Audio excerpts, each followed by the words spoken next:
আসসালামু আলাইকুম। আজ আমরা চলে ঐতিহ্যবাহী কেরানীগঞ্জের সাতটা সংলগ্ন বাস্তা ইউনিয়নের গোয়ালখালী মেলায় দেখতে পাচ্ছেন যে এই শীতের মৌসুমে এই গোয়ালখালী এলাকার মধ্যে কিন্তু গোয়ালখালী উচ্চ বিদ্যালয় মাঠ প্রাঙ্গণে বিশাল মেলার আয়োজন করা হয়। তো দেখতে পাচ্ছেন যে কি পরিমাণ মানুষ এবং কি পরিমাণ মানুষের সমাগম। তো আমি আস্তে আস্তে এই মেলাটি আপনাদের মাঝে তুলে ধরার চেষ্টা করবো। তো চলুন দর্শক, আসসালামু আলাইকুম। আজ আমরা চলে আসলাম ঐতিহ্যবাহী কেরানীগঞ্জের বাস্তা ইউনিয়নের গোয়ালখালী উচ্চ বিদ্যালয়ের মাঠ প্রাঙ্গণে। দেখতে পাচ্ছেন যে এই গোয়ালখালী মাঠ প্রাঙ্গণে শত শত হাজার হাজার মানুষের এক মিলন মেলা। গ্রাম বাংলার ঐতিহ্য হচ্ছে এই মেলা, এই গ্রামীণ মেলা। আমরা দেখি যে বা জানি যে এই গ্রামীণ মেলাগুলো হয়ে থাকে সাধারণত কোনো নদী কেন্দ্রিক কিংবা বটগাছ কেন্দ্রিক। এখানেও কিন্তু বিশাল বড় একটি বটগাছ রয়েছে, আর সেটিকে কেন্দ্র করে কিন্তু এই গোয়ালখালীর মেলা।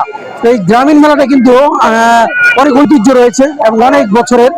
তার ইতিহাস হয়তো আমি আপনাদের মাঝে তুলে ধরার চেষ্টা করব। দেখতে পাচ্ছেন যে এখানে যুগল অনেকের পরিজন নিয়ে এখানে এসেছেন।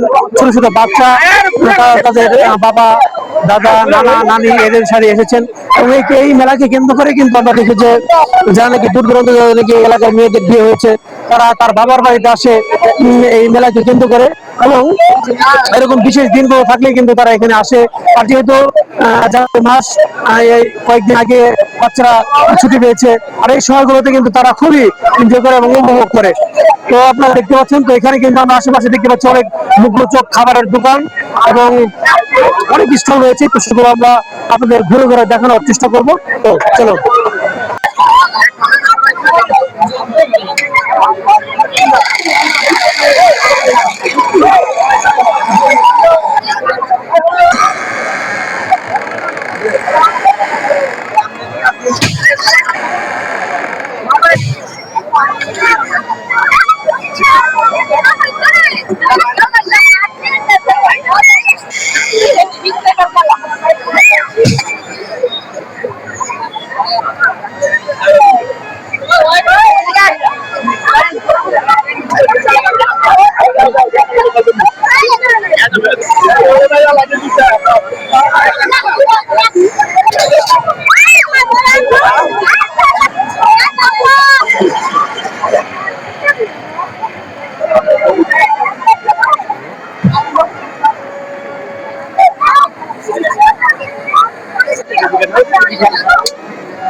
গেল